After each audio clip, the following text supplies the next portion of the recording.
We got ourselves a doozy. Not terrible. I've seen worse. This pipe here behind me is trying to go uphill. Yeah, poop don't flow so well going uphill. It's hard to see there. And we also got another one coming from the other direction, coming where it joins in the center of the house trailer. And plastic is going to be my friend today.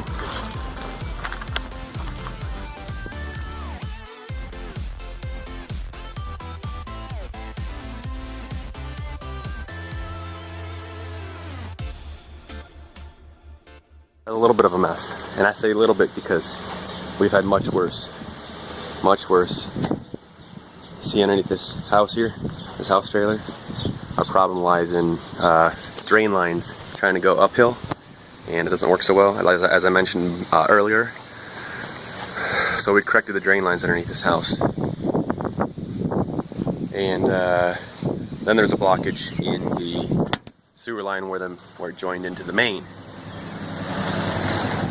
So we ran our auger through there. We got a Spartan 2100 model, very capable machine, and luckily we were actually able to clear it because all these trailer houses around here have whole house traps. Well, I was surprised we were actually able to clear it because the blockage was before this trap. The whole house trap sits underneath here. We got a sewer line coming in from the right and one coming in from the left. It drains underneath the house, joining into the main, dropping in. Now this whole house trap is underneath here. It's basically a loop of pipe that drops down into the ground and then comes back up. So that trap, we are unable to get a auger through there, but fortunately it was before the trap. Big wad of roots, we pulled all that out. So this whole house trap would not let us get a auger through that, and I was just pretty excited that we were able to clear it before we ran into that loop of pipe. That the auger there's no way it could get through it. It's not a big enough trap, and actually these should not have traps in them. Basically, all these places have whole house traps in the ground, and that was 40 years ago maybe. Now it's prohibited by code. You can't do that anymore, which makes perfect sense. There's only one place maybe in the nation I can think of that still requires putting traps back in the ground. Man, I got a lot of stuff in the way. There's a constant cycle of getting messy and getting organized. Right now I am cooking lunch. Cooking, right? Microwave. Got a 5,000 watt inverter in there. So awesome. I'm in my power bar, which I can also power my battery charger. Holy, I need to get this organized. Set this in here. Gonna have to get this out of here. Some pipe we put back in stock. These fittings I grabbed for this morning's job, which I didn't require. And some cans of R22 and 134A for my emergency calls whenever I need to go on them.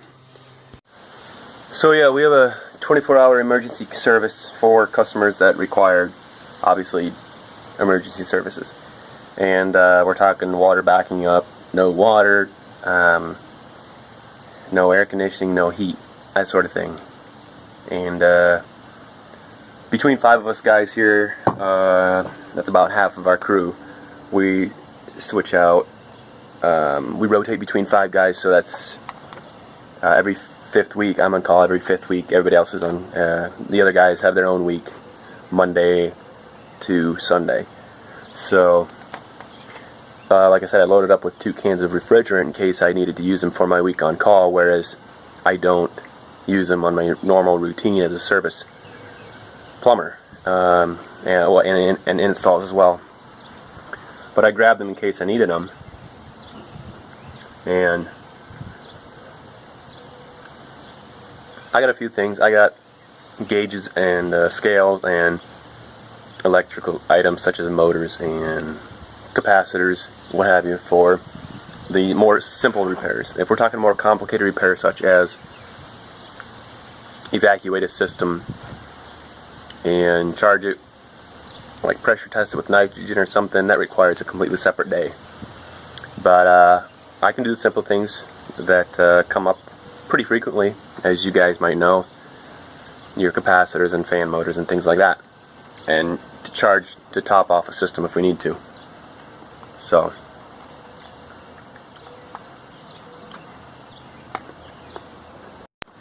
I got an update.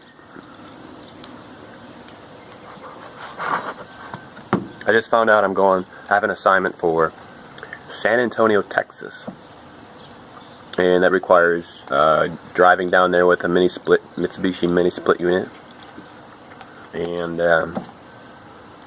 it'll probably be a 2-day drive, which means I'll stay at a hotel halfway there, and then probably take 3 days to do the work. 2 days, but we want to give ourselves a cushion because I can't rush it. You screw something up, you got to go back, and nobody wants to go back a 2-day drive. Well, if we got to go back for any reason, we've done these before. It's a government contract, and we'll just fly back if there's an issue. So we drive our stuff for the install, and if there's some follow-up issues we got to take care of, we'll fly there. So I'm pretty excited. I'm gonna definitely put all the stuff I can on my journey there on Instagram. So you can go ahead and check that out there, and vice versa. Probably it'd be really cool. The heat's probably going to be the worst thing to deal with when I'm down there, but 3 days, I'm given 3 days. If I need to take it easy, I can. So, should be fun. Should be a lot of fun.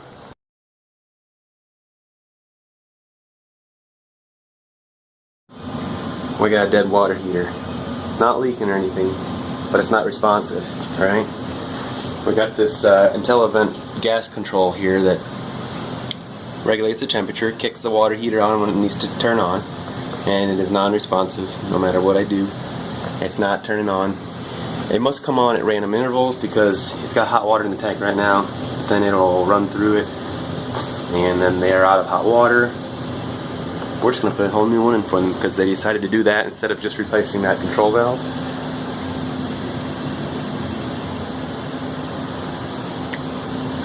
It's the best thing that I could do because that control valve goes in brand new, and then maybe the whole thing craps out in a month. So there's still smart people here.